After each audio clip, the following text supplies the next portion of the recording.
So thank you all again for joining us. And I hope you have some dinner or something to drink and enjoy while we're all together. And thank you so much, Cindy, for being here with us this evening. I really appreciate your time and your willingness to come speak with us all. So if most of you guys are familiar with the Grays Harbor Stream team, but we're here to do education and outreach and increase stewardship of our streams. And through a grant through the Marine Resource Committee, the Grays Harbor County Marine Resource Committee, we're able to do these talks, and hopefully we'll be able to do some together in person here soon. So I will send out the notifications for those talks. But tonight we're so lucky to have Cindy with us. So thanks for being here with us, and go ahead, you can start whenever you're ready. All right. Well, thanks so much for having me here. I really appreciate it. I know that Grays Harbors are a very, very important area, and I don't know how much people are aware that the Chehalis River and Grays Harbor are very important to our local resident orcas. So that's what I'm going to talk to you about, are the orcas in the area and kind of what's going on with them and their status, and then why the work that you're doing is really, really important for them. So I am actually going to stop my video and start sharing screen. My internet here on San Juan Island isn't the greatest, so hopefully this will give me enough bandwidth to do my screen sharing. And then hopefully somebody will let me know if there are any issues with it. It's looking good so far. Is it okay if people ask you questions through your presentation? Absolutely. Okay. Yeah, feel free to interrupt me if you have any questions. Wonderful. Thank you. You bet. All right. So what I wanted to do first of all is just tell you just for a few minutes about Orca Network, the organization that I work for. We have a number of different programs that we do. We do a lot of education and advocacy and some research. We have a whale sighting network where people call or email in whale sightings, and that information, first of all, helps get people out there to see whales from shore, which is always really exciting for them. But it's also really important for research because it creates this database of information that researchers can use to determine what areas are really important for whales. We also do boater education and awareness. We have a marine mammal stranding network. We have a whale center on Whidbey Island in Langley. We are involved with efforts to bring Lolita or Toki-Tai back home, and I'll mention her a little bit in just a little bit here in the presentation. And then my role, I don't have a fancy little logo to go with my program, but I do the education and advocacy. So I kind of intersect with all of these different programs within Orca Network and do things like this, where I do programs and then also very much involved in advocacy, where I attend meetings and write comment letters and get involved in issues affecting not just the orcas, but any of the whales here in our region. And so as part of that advocacy, we are involved in a number of different coalitions, partnerships with different organizations. We're part of the Orca Salmon Alliance, which is 17 organizations working together to help restore salmon and orcas. We're part of the Chehalis River Alliance. We're part of a Marine Science Centers Coalition and the Bold Action Coalition, which does a lot of advocacy work, writing comment letters and trying to help people kind of understand some of these advocacy issues, which can sometimes be a little bit overwhelming, but trying to make it understandable to them so that they can comment on these issues as they come up. So that's a little bit about what we do. And so I'll just get right into talking about the orcas with their biology to start out with. So orcas actually are dolphins. They're the largest of the dolphin family. So they get to be 20, 25 feet long. They can weigh 4 to 6 tons. Their lifespan is about 30 to 50 years on average right now, but they can live a lot longer than that. Their entire life cycle is almost identical to ours. They're mature right around the same age we are. They're children for the same number of years we are. The females even actually go through menopause right around the same age as human females. So the entire life cycle is almost identical to ours, and they can live as long as we do. We do have one individual who's in her 90s right now. The oldest one that we know of on record was J2 or Granny. She actually died in 2016, but she was estimated to be 104 at the time. That estimate might be a little bit high. They did do some DNA work with her, got some genetic information from her, and they were estimating it at closer to 80 to 90, but we know that she was a fairly old whale, so they can live a pretty long time. And we do have two very different types of orcas here in the Salish Sea and beyond.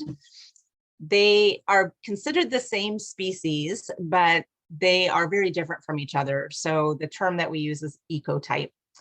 And these two different types are very different from each other. The bigs, or the transient orcas, most people know them as transient orcas still, but kind of the newer terminology is bigs, and they're named after Michael Bigg, who was one of the researchers who originally started studying these orcas back in the 1960s and 70s. But they tend to live in smaller pods of maybe 4 to 6 individuals, and they eat exclusively marine mammals. And their pods are basically small families. So it's going to be a female, her children, maybe a few grandchildren. They tend to stay fairly small. Resident orcas, on the other hand, live in large pods. So there can be 30 or more orcas, and they're basically a big extended family. So you've got aunts and uncles and cousins and second cousins and great grandma, and they all live together their entire lives. So it's like spending your entire life with all of your relatives. And the resident orcas are fish eaters, so they eat exclusively fish. And as I'm sure you're aware, the main diet for them is salmon.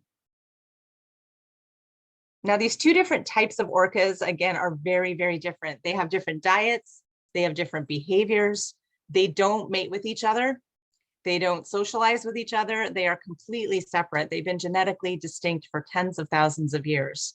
And they also don't talk to each other. They have very different calls, like a different language.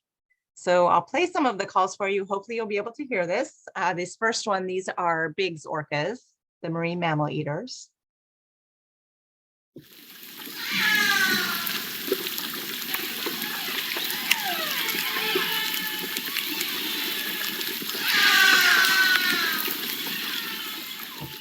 And then with the resident orcas, so the 3 pods we have in this area are J, K, and L, and they're all part of the same community. So each pod, again, is kind of an extended family, but they all belong to the same community called the Southern Residents. There's another community to the north of here called Northern Residents.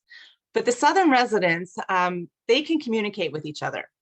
They kind of speak the same language, if you will, but each pod has its own dialect, or they sound just slightly different from each other, almost like a different accent.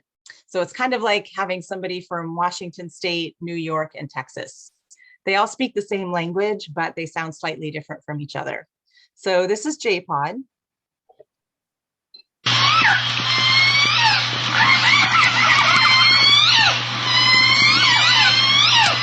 And then K pod, we call them the kittens.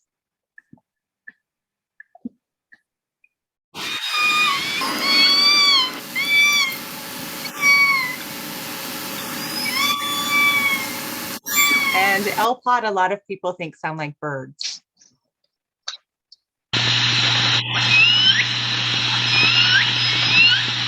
So again, those are kind of considered the same language. They can communicate with each other. They do communicate with each other all the time, but each pod just sounds slightly different from each other.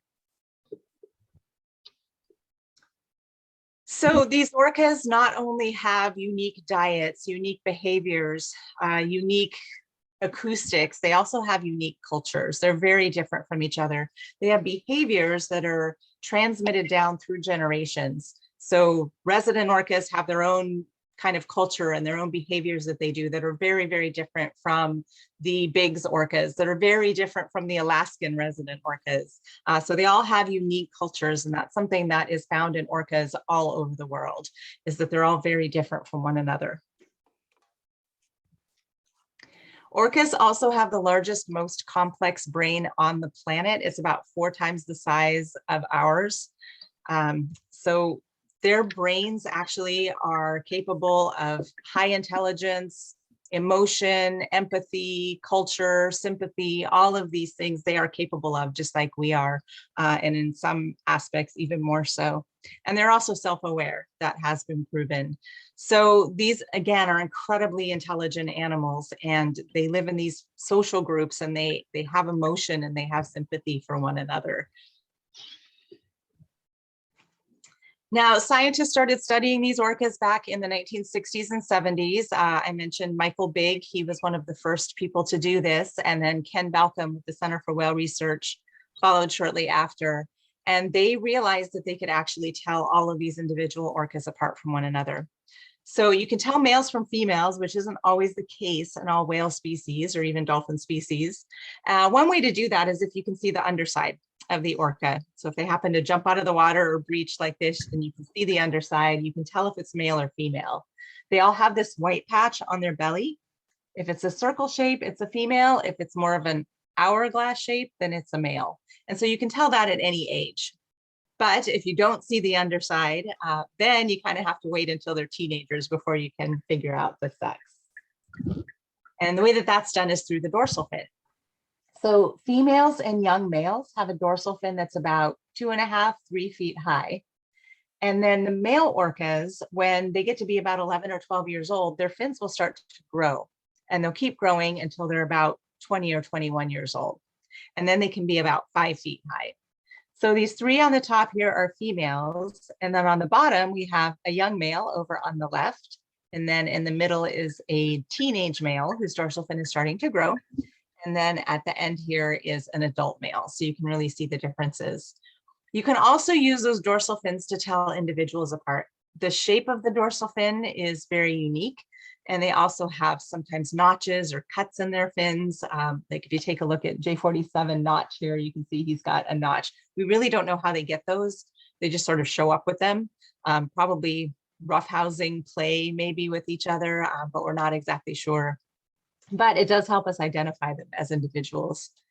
The other way to identify them is with this patch behind the dorsal fin called the saddle patch. It's unique to every individual. Some of them look very, very similar, but there are subtle differences.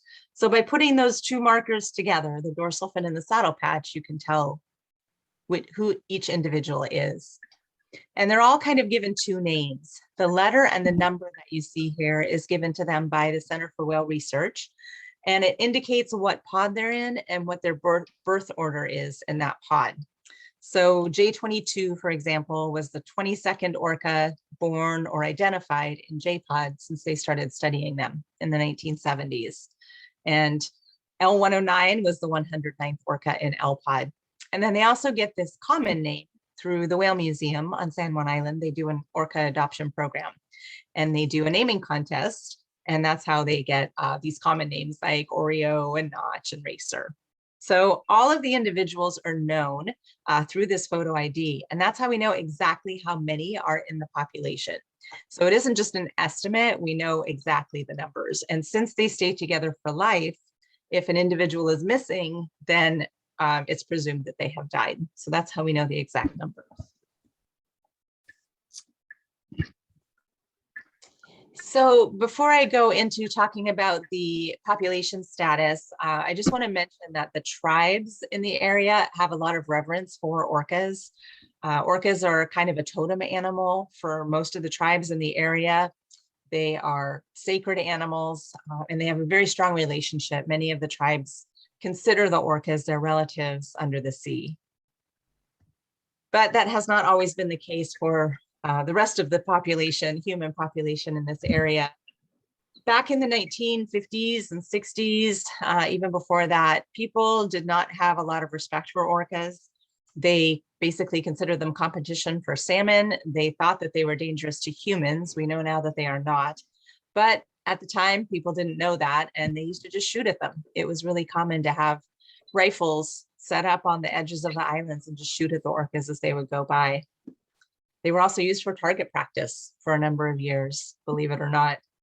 In the 1960s and 70s, the shootings basically stopped, but they were replaced with captures. So people became fascinated with orcas and they wanted to see them in captivity, different marine parks, places like SeaWorld.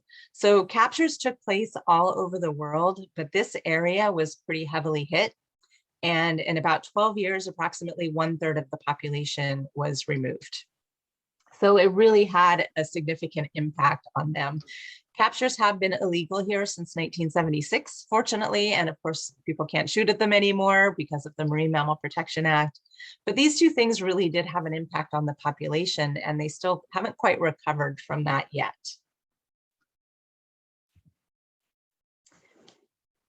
So of the orcas who were captured between 1962 and 74, all of the southern resident orcas who were taken into captivity have died, except for this one individual.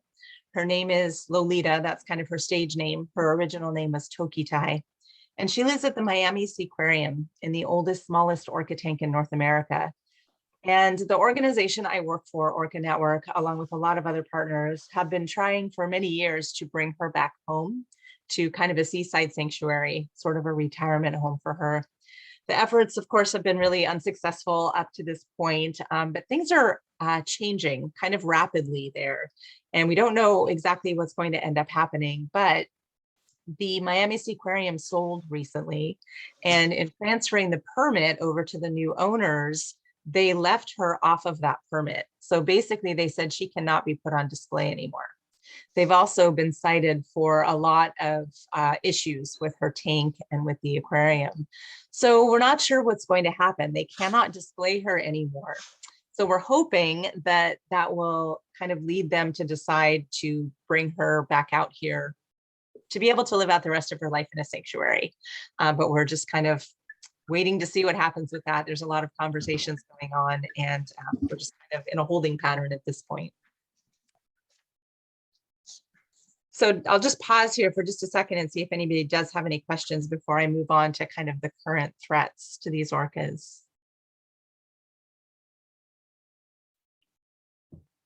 All right, we will continue on. So the population status of these orcas, after the captures ended in 1976, the population did rebound. The Center for Whale Research started doing, it wasn't called the Center for Whale Research at the time, but the orca survey started right around that time to try to determine how many orcas were in the population. And they came up with only 71 after the captures ended. So very, very small population. Scientists estimate that this population probably historically had about 140 to 150 individuals. So they were cut in half by the time the captures and the shootings were over. Once those became illegal, the population did recover until about 1995, and then it started to plummet again. And they lost almost 20% of the population in just 6 years. They went from 99 individuals down to 78. And that led to them being listed as endangered in both the United States and Canada. The problem is they haven't recovered since then. In fact, they're continuing to decline. They kind of seem to be holding steady somewhere between 70 and 75 individuals. So the current population right now is 73. They don't seem to be able to get above 75 before decreasing again.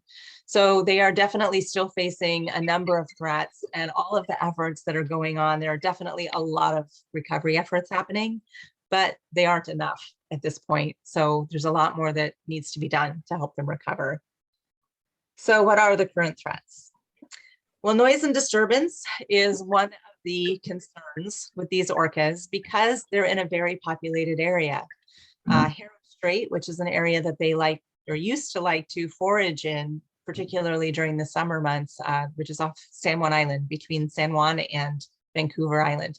It's a shipping lane. So there are a lot of ships in that area. And then it's also very popular for boaters. So a lot of private boaters and ferries and ships of all different kinds, and they make noise. And these orcas use echolocation to find their food.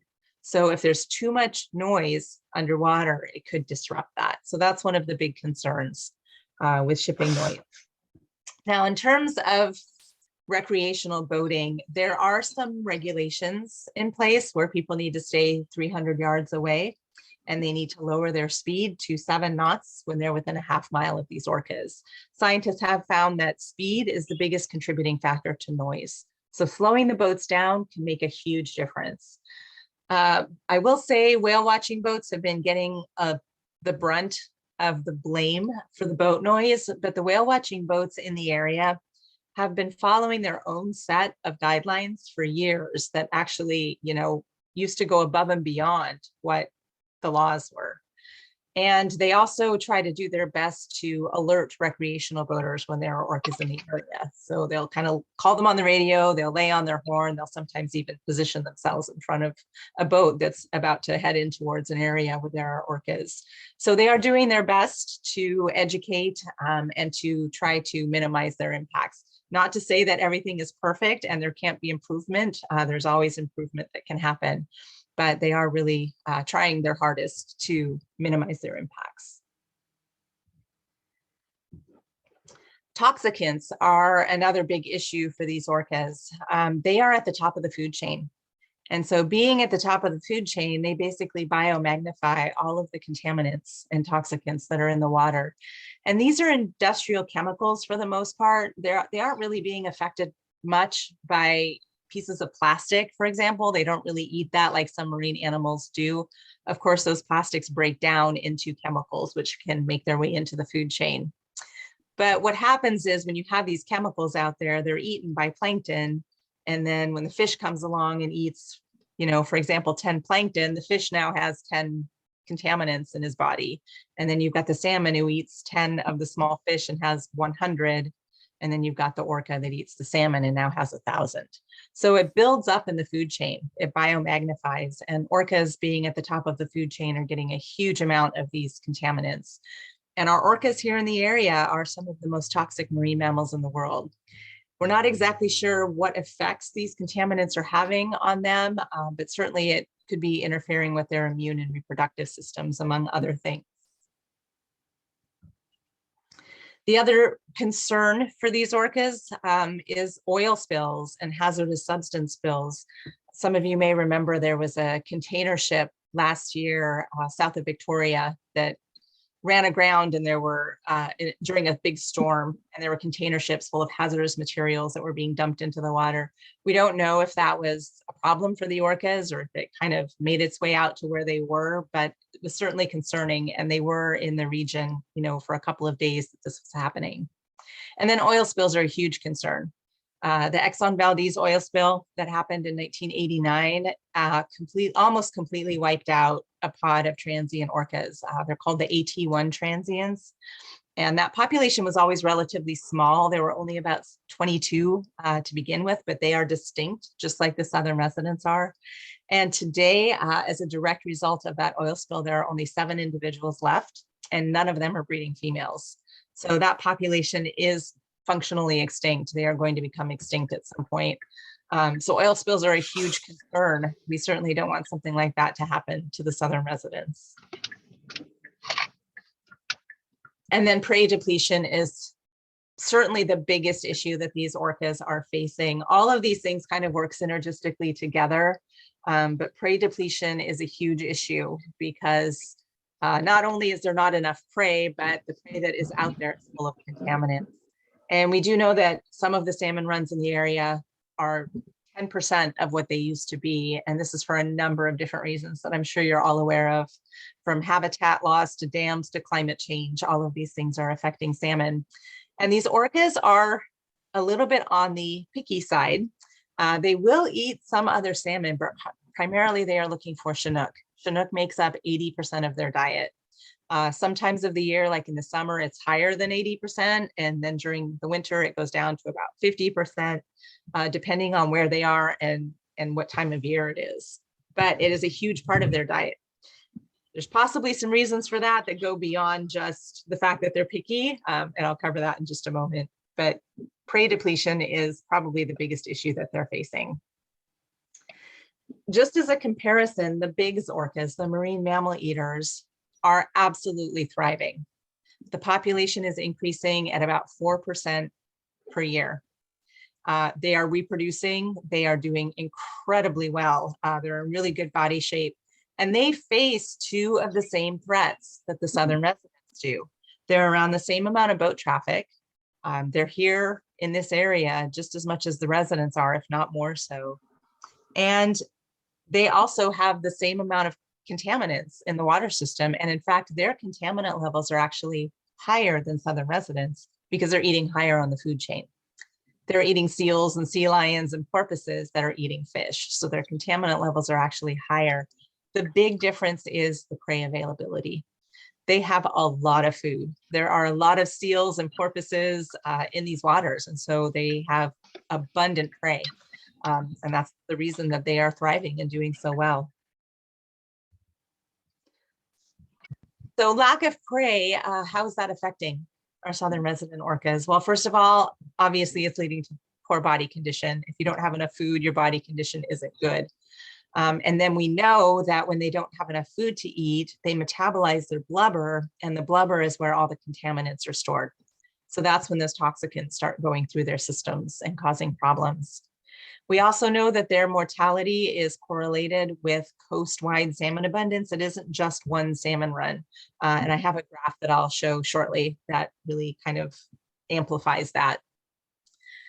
We know that there are changes in their social structure. It used to be that when we saw, for example, J-pod, we would see all of J-pod. We would see 20 some orcas, but that's not really happening very much any longer. It still does on occasion, but often we'll see just one little group of J-pod. We'll see maybe 5 or 6 of them, or the pod is, you know, in one area, but they're all really, really spread out instead of all being together because they're having to spread out further to look for food. We used to see what are called super pods, where all 3 pods would get together and socialize and play and mate. We're not seeing super pods very often anymore. So because of the lack of food, we are seeing some changes in their social structure. We are seeing changes in their core summer habitat and how much time they're spending here. It used to be that May through October, we would see them around the San Juan Islands almost daily. And now we're rarely seeing them in the summer. So the residents and what used to be called the transients have completely flipped. The residents we're not seeing very often, and the transients are here in huge numbers on a pretty regular basis. So they're not transient anymore. They're kind of the new residents. So we've kind of taken to calling them big orcas instead. But these are some very real impacts that are happening as a result of lack of food. So people always ask, well, why don't they eat something else? Why are they so picky? Why can't they eat seals or sea lions or porpoises if there are so many out there? And it's not a simple answer. It's not something that they can just immediately change and eat something else. They're not opportunists like some other animals are. There are other animals out there that can eat a variety of prey items. That's not the way orcas are. Orcas specialize, and this is found all over the world, where different populations of orcas specialize on different prey. And they have spent tens of thousands of years perfecting the hunting technique for that prey. So it's not something they can just immediately change. The other part of that is that their culture is built around their prey. So southern residents, for example, because they're salmon eaters, they can hunt in really big pods. They are very, very vocal. They're almost always chatting, being very talkative with each other. And so the transient orcas or the big orcas are very different from that. They're in small pods and they are silent hunters, because they're hunting intelligent prey. They have to sneak up on their prey in order to be successful. So they can't be chatty and they can't be in big pods. So if you want southern residents to start eating marine mammals, you're basically asking them to change everything that they are, because their entire culture has been built around this salmon. So it's a very complicated answer to a very complicated question as to why they can't just switch their diet. They are starting to eat some other fish. Like I mentioned earlier, they're starting to eat some more chum and more coho, but the Chinook salmon are the biggest, fattest, most nutritious, most caloric. So it could be why they have been targeting those salmon for so long. There is a lot of research that's going on with the southern residents to try to give us more information, to try to figure out what needs to be done to help them recover. And I don't have time to go through all of the research, but I just wanted to point out a couple of studies that really specifically point to salmon. This is not a comprehensive list of research by any means, but these are some really key ones that talk about the importance of salmon to these orcas. So this is kind of everybody's favorite research project. It's the Southern Resident Killer Whale Health Monitoring Program through an organization called Wild Orca. And what they're doing is they're collecting orca feces or orca scat. And they can get a gold mine of information from that. They can get DNA, contaminant levels. They can find out exactly what the whales are eating. They can get nutritional hormones, stress hormones, pregnancy hormones. All of this comes out of whale poop. And they actually have a scat sniffing dog that helps them find that poop. So it's always just such a joy to be out there and see this little dog out there. Her name is Eva, and she's out there sniffing orca poop. And then when they successfully collect the sample, she gets to play with her toy. That's her big reward. So these are the scat sniffing dogs. The first one on the left here is Tucker. He was the original one. He retired several years ago, and unfortunately he died a couple years ago. Eba is the new dog, and she's actually a Disney princess. She's been featured on It's a Dog's Life, as well as all kinds of other documentaries and news stories. There's some really, really important information that has come out of this study. So first of all, they found that stress hormones increase when the food supply is low. They were looking at what causes the stress to increase in these orcas. Most people thought it was going to be boats, but it ended up to be lack of food. So that was an important finding. The other important finding is that there is a 69% pregnancy loss. So huge miscarriage rate. And that has also been linked to lack of food. And then again, when you don't have enough food, you're metabolizing your blubber, and then you've got all these contaminants going through your system, which can impact the fetus as well. So these are really important findings that just kind of confirm that food is the most important issue.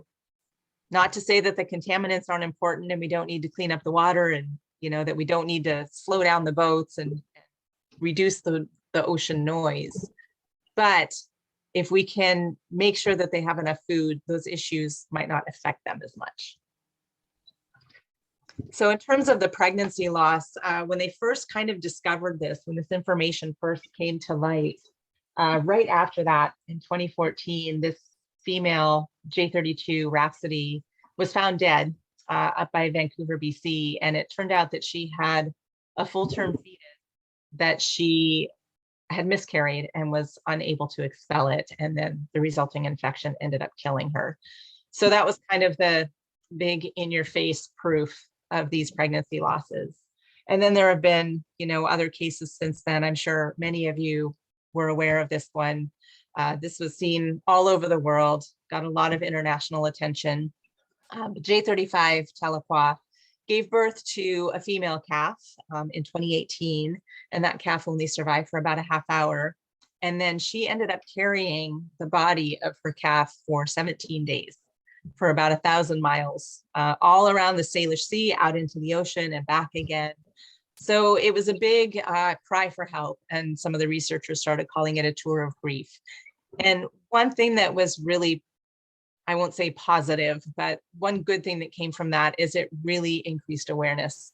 We say that J35 created more awareness in 17 days than we've done in 20 years, because it was international and people really woke up to what's going on with these orcas. So another research program that kind of goes along with that is this photogrammetry research from a group called SR3.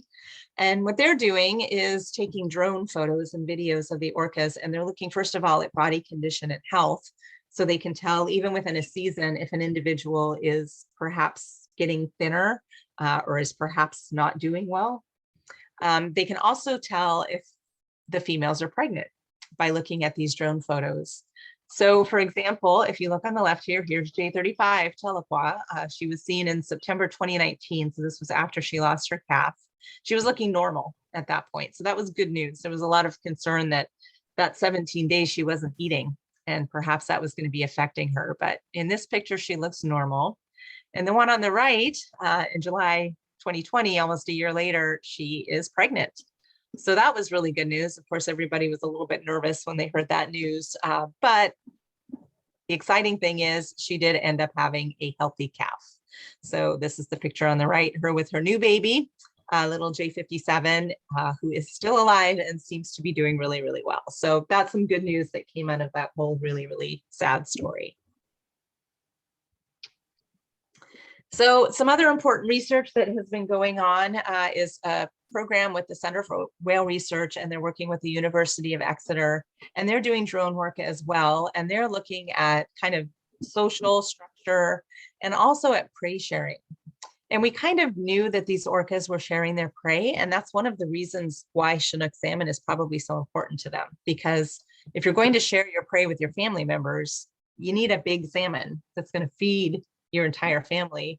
And so that's one of the things they've been looking at through these drone videos. And what they found was a little bit surprising. It isn't just that they're sharing prey with their immediate family members, they're sharing prey outside their family as well, which was kind of interesting. This particular picture is just a screenshot from a video. I wish I had enough bandwidth to show you the video. But what is happening here is that there are these two youngsters. One of them was 6 and one of them was 1, and they were chasing after a salmon for quite some time, very unsuccessfully. It was kind of comical, especially the 1-year-old messing up the hunt. This female right here who came in is J22 Oreo, and she actually has a salmon in her mouth. So after watching these two for a little while, she finally comes in and grabs the salmon, and then she bites it into pieces and hands it off to them. So she helps these little guys with the salmon. And what's kind of amazing about that is she isn't even really closely related to them.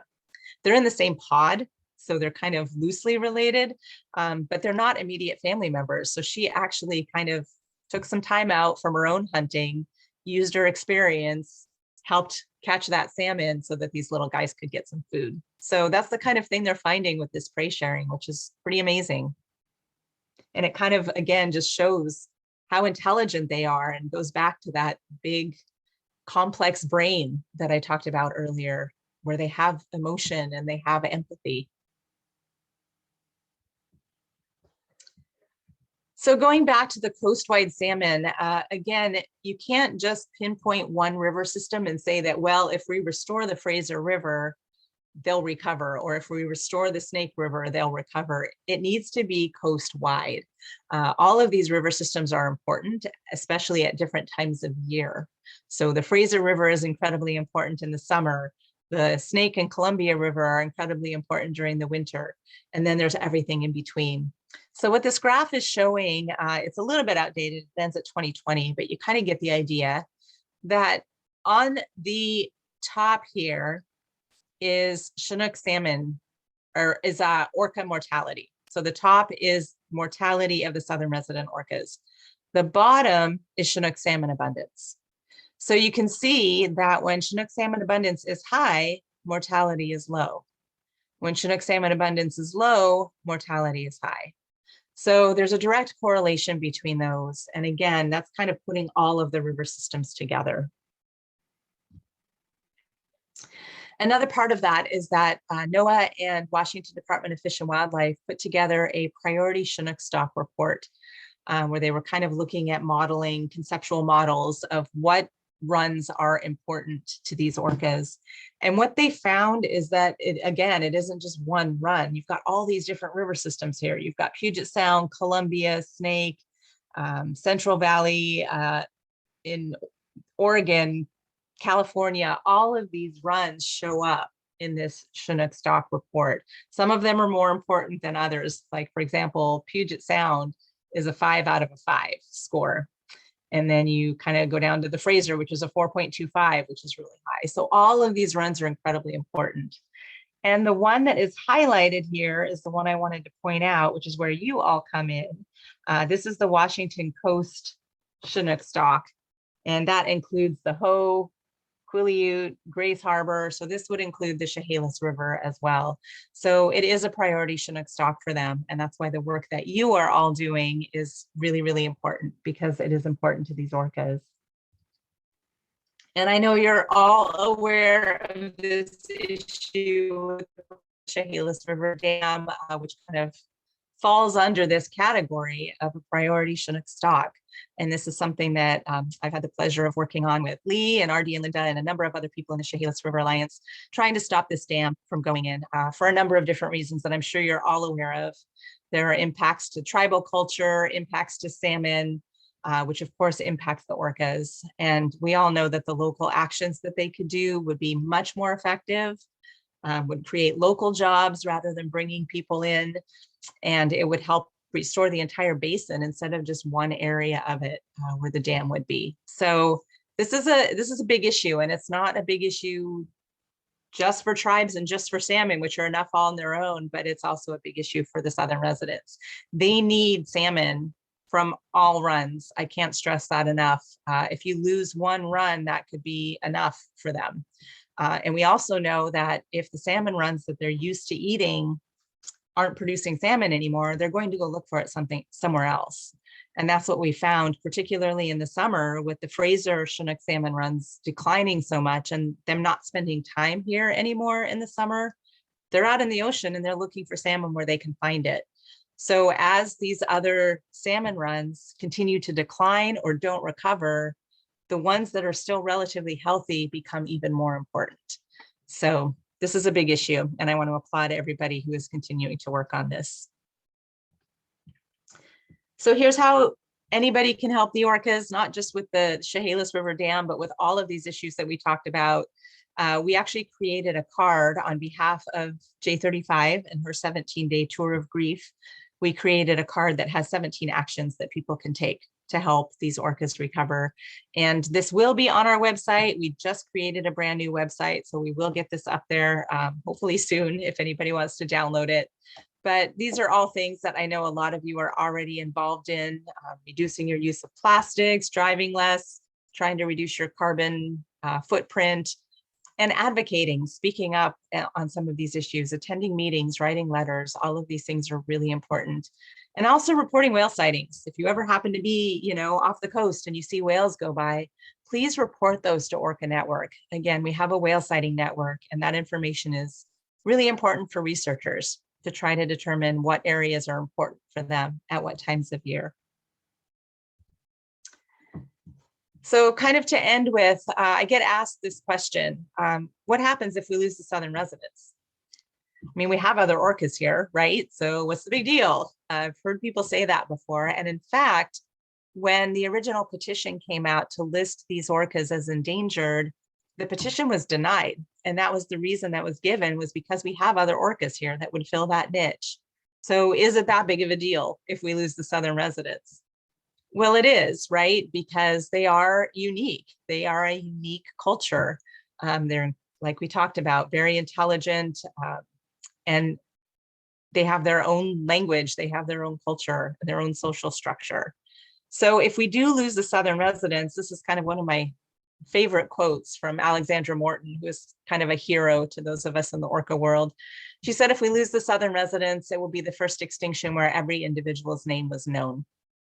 And so that's just something to remember, is they are all individuals. And so I always like to end kind of on a good note. So there's always hope. There's definitely still hope. We do have some new babies in the population. So even with that 69% miscarriage rate, we have 6 new calves in the population since 2019, and all of them are still alive as far as we know. We haven't seen the orcas for a few months now. But these are all of the calves that have been born. There's a brand new one just as of last month. So that was very, very exciting. So this is good news. What this tells us is that if they have enough food to eat, they will be able to successfully reproduce. So if we can restore some of these salmon runs and help protect the salmon runs that are still healthy, they will recover. They're still doing their part. They're still trying. And so are we. All right, I will stop sharing now and see if anybody has any questions. That was a fabulous presentation, Cindy. I absolutely loved that. That was so informative. Lee, do you have a question?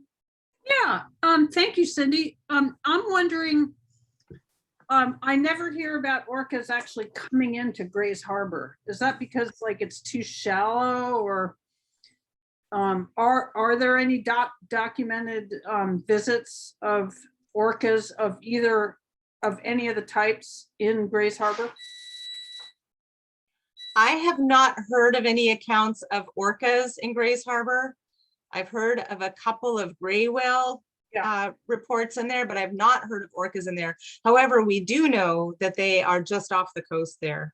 One something that I should have put in there, but they did some satellite tagging of the orcas several years ago, and they're not doing that anymore because one of them died from an infection from his tag. But some of the information that they got showed them actually feeding right off of Grace Harbor. Right. So yeah, so we know that they're just right off the coast there. They just don't come into Grace Harbor. Right. There are a lot of gray whales in Grace Harbor. I've actually seen them when I went out with the shellfish growers. Oh, wow. Yeah. And then my other question is, you talked about toxicants. Are most of the problems with toxics from stormwater pollution, like in the Salish Sea? That is a lot of it. A lot of it is stormwater pollution. Some of it also is these legacy chemicals that don't go away. So we know that they do still have high levels of DDT and PCBs in their system that have been banned for years. But then they also have very high levels of PBDEs or flame retardants, and those would be through stormwater as well as other chemicals that get in through stormwater. So it's kind of a mix of those two. Thanks. Have they been able to show that any of those like chemicals that tend to have cause reproductive issue have affected orcas? I know you said that like a lot of it was like food dependent. Are there any studies showing that the flame retardants have any of effects like that on them? I don't believe they have found a direct link there. But the paper that came out showing the 69% miscarriage rate did mention, there's a direct link with lack of food, but then also the toxicants play a role in that as well because of the fact that they metabolize their blubber when they don't have enough food, and that releases all these chemicals into their system. So it does play a role, but I don't know if they have a direct link between this chemical and loss of pregnancy. Does anybody else have any questions for Cindy? I have a question. Cindy, are we concerned at all about the whales that are thriving on mammals, as opposed to the whales that are not thriving or, are have this lack of supply of fish? So, I mean, kind of, isn't it in our best interest to keep whales eating fish rather than mammals? I mean, just kind of thinking long term here. Well, so it's a really good question. Some of you may know there's a big debate going on right now about pinnipeds and how pinnipeds are impacting. So pinnipeds are seals and sea lions, and how they're impacting salmon. So a lot of people believe that seals and sea lions are eating a lot of the salmon, and that maybe we should start culling the seals and shooting the seals to, help the salmon.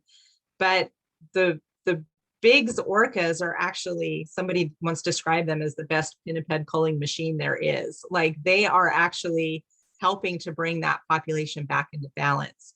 And that's the reason there are so many Biggs orcas, is because there are so many pinnipeds in this area. So they've really increased a lot in recent years, and it's because they have so much food. So if the food supply starts to slow down or comes into balance, they will probably, not reproduce as quickly as they are, because they won't have quite as much food. So it really is kind of a balancing act between those Biggs orcas and the pinnipeds. And the fact that they're here may actually be helping the resident orcas, because if they're eating those seals that are eating some of the fish, that can help create more fish for the southern residents, if that makes sense. They're kind of helping to bring everything into balance.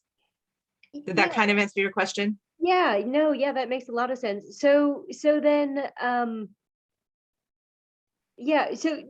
would you expect there to be culture sharing where the southern residents would learn to eat mammals, or are we not expecting that to happen?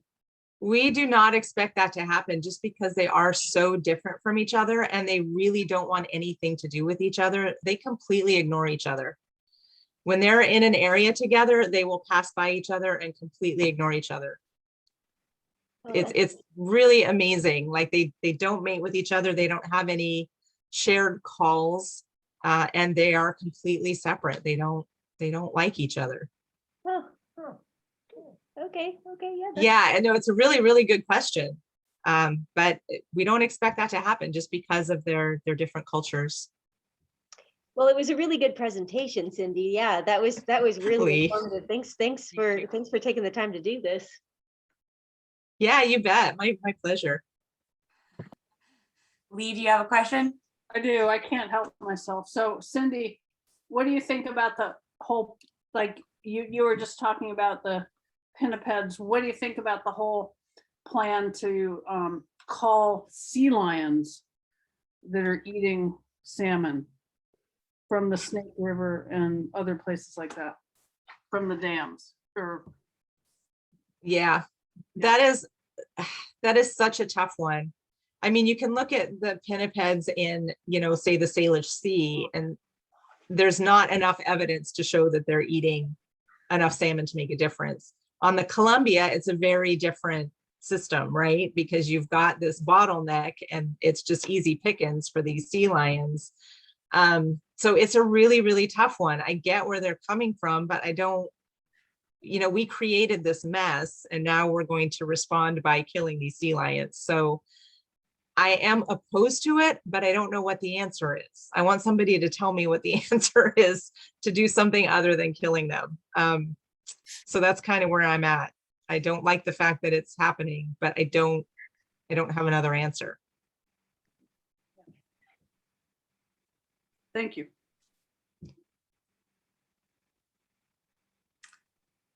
I should know this, but I don't. Are people allowed to like recreationally catch Chinook or even commercially catch Chinook from the Chehalis Basin? So there is, and Lee or Linda or RD may have a better answer than I do in terms of fishing in the Chehalis itself. I'm assuming there is tribal fishing in the Chehalis River. But we know that there is commercial and tribal fishing as well, just like off the coast. And that's something that happened quite recently, actually, as well, is there was a kind of a committee that was looking at ocean fisheries and how that might be affecting southern resident orcas. And nobody was advocating for anything to happen to tribal fisheries, right? Like we want to leave that one alone. But in terms of commercial fishing and recreational fishing, what they decided to do is they came up with a threshold, whereas if the salmon projections fall below that threshold, then management actions kick in.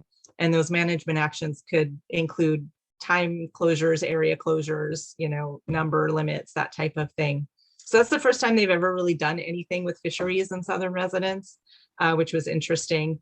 The threshold that they set, a lot of us feel it was too low. It was based on the years that the salmon numbers for the years when the southern residents were declining the most. So for us, that seemed like it was too low of a number, but at least it was something. So we'll take it and then we'll just keep pushing for more. But in terms of fishing in the Chehalis itself, Lee, do you happen to know? Yeah, well, I don't know what's going on this year, but I know that or I think that hatchery Chinook are okay to take. Wild Chinook or not. Okay. But each year it varies, and it varies on what river it is, and there's a lot of rules and areas, and it changes each year. Like last year, I believe the Chehalis was like totally closed to steelhead fishing, and you could not keep any wild Chinook. Okay. Even I'm not sure about the tribes. That's a whole separate thing. Right. Salmon harvest is so complex, and they go through this process every year to, look at what the projections are and the forecasts and, how are we going to divide this up and who's going to get what, when, where, and it's so complex. And I've tried to really attend meetings and educate myself about how it's done. It's really kind of mind-boggling. I have found it mind-boggling as well. That's why I don't know the answer to that question. It was a good question. Obviously, a lot of us don't know the answer to it. Yeah. Do you know if orcas, like, I mean, probably there hasn't been any way to do a study like this to see if orcas prefer, you know, if they prefer wild Chinook over hatchery or not? I mean, it would be really hard to study that, but. Yeah, it is a good question, and that's come up in the past. And from what I've heard is that they don't really seem to differentiate between the two. Yeah. In terms of their minds as Chinooks as Chinooks. So they Yeah. do eat hatchery Mhm. salmon. So, and in fact, you know, a lot of the fish out there are hatchery salmon. So, you know, that's what they get. So. Totally. You have one more question, Lee? You're on mute, so we can't hear you. So, you know, there's a lot of people that are anti-hatchery. So how does that play into the whole orca situation? The hatchery versus no hatchery debacle. Yeah, that's a really good question too. And that's a big debate because, you know, hatcheries come with their share of problems, right? But the Orca Task Force that took place a few years ago, that was one of the recommendations they came up with, was to increase hatchery production to create more salmon for the orcas. And the idea is as a temporary thing. So temporarily increase hatchery salmon until some of these other recovery actions kind of kick in. Yeah, I mean, it's tough. We know that hatcheries are not perfect and they do create a lot of problems. But at the same time, that's what's there, that's what's available, right? And it's going to take some time until these wild salmon recover, even if we start really digging down into recovery actions today, right now. So what do you do? Jude, do you have a question? I do.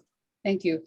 You indicated that you don't know of orca coming into Grays Harbor, but they do go up the Columbia. How far do they go up?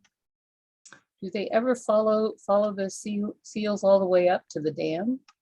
I don't believe they've ever been seen that far in. I know that like the big orcas will come in like to the mouth and go after the seals and sea lions there, but I have not heard of them going, you know, very far up there.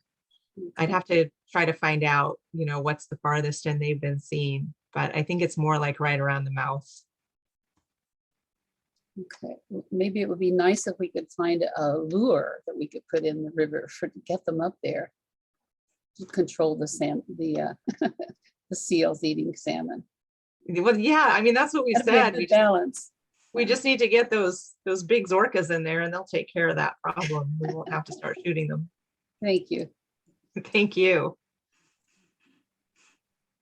I like that creative problem solving there. Yep. Erica, I know you just joined us.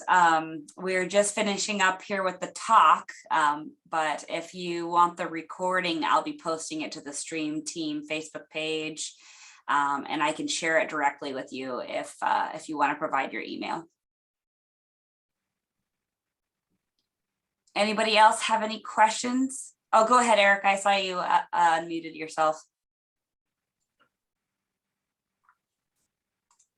Oh, okay. No, that's okay. Thank you, though. Oh, of course. Anybody else have questions for Cindy about our wonderful orcas?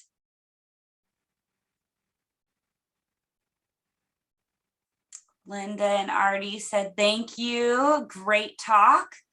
So thank you so much, Cindy. We really all appreciated your talk. It was very informative. I learned a lot. And I think we all very, very much enjoyed it. So thank you so much for your time and for being with us this evening. Thoroughly enjoyed it and lots of wonderful information. So thank you. Well, thanks so much for having me and thanks for all the great work that you are all doing. Really appreciate your work. Of course. Thanks. Bye, everybody. Bye. Thank you. Have a great night. You too. Thanks.